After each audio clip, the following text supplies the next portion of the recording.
Joining me now, Republican strategist Gianno Caldwell. Gianno, happy St. Paddy's Day. Happy St. Paddy's Day to you, Liz. All right, Gianno, let's get right to this question of the day. I mean, we saw the reaction from the left, from the mainstream media, after Snoop Dogg released this newest music video that showed him shooting a clown dressed as Donald Trump. Gianno, I was shocked but not surprised. There was no reaction here. So in the practical sense, not just the rhetorical question, what does this mean? Are we getting to a point in our culture where violence or threats of violence against conservatives just don't count as violence anymore? Well, for many, yeah. And I mean, we have documented cases. An example, David Wilcox in Chicago, who got beat up by a mob of individuals, youth, for voting for Donald Trump. And they, quote, said, "You voted Trump, damn, you voted Trump," and they beat him to a pulp. So this is something that is not just even the mere threat of violence, it's actual violence that is okay. You know, it doesn't get much attention. You're not going to see many folks talk about it, rave and rant about it on CNN or other places.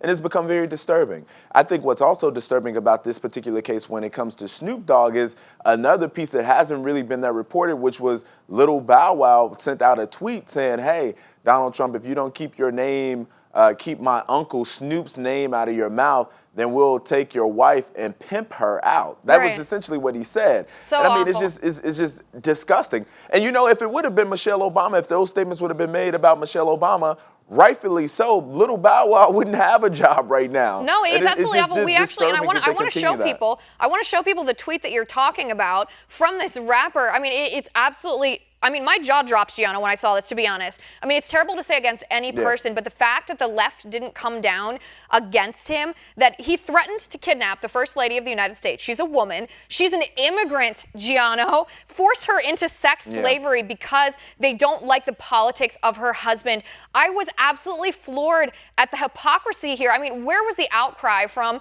the Women's March, the Day Without a Woman? Everybody who's ever sat publicly or privately and criticized Donald Trump for his, comments on women, his misogynistic comments. Where was the equal outcry from someone else of influence who has a platform who said just absolutely horrendous things?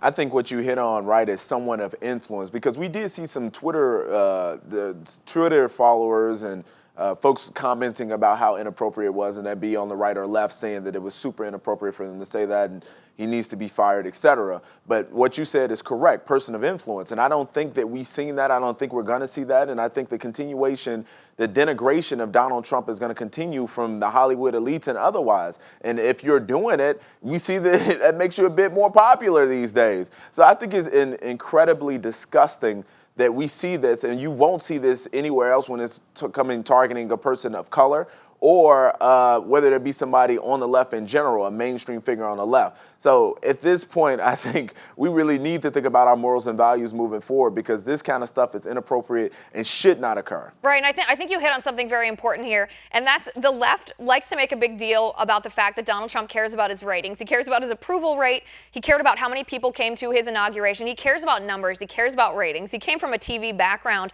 But I mean, I think the left cares the same amount. They want to use Donald Trump if they can. They want to ride the coattails of the fact that his name always makes a good news story. And even if it's something negative or terrible to say at him, they'll say it if it's going to get attention. And that's actually worse, because that's harming someone by what they're doing.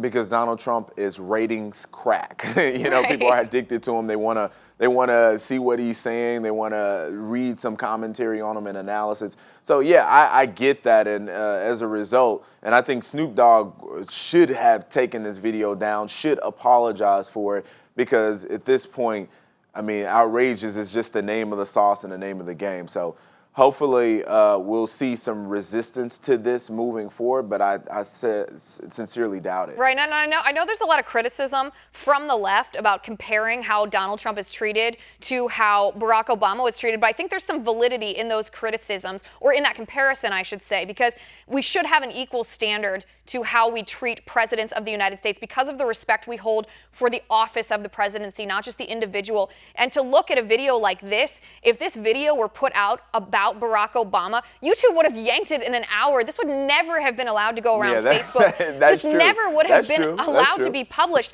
So there is some validity, I think, to that comparison. But Gianno, before we go, I want to touch on one other criticism from the left. The left says that we Republicans, can't address radical Islamic terror. They say Trump's obsessed with it, with his immigration executive order, banning people from those 6 countries that are hotbeds of terror. We can't address that in a legitimate fashion while we have inner city violence here that causes more Americans to die than radical Islam does. But isn't this video, isn't that a contradiction of that argument? Because it's glorifying the very violence that they're decrying.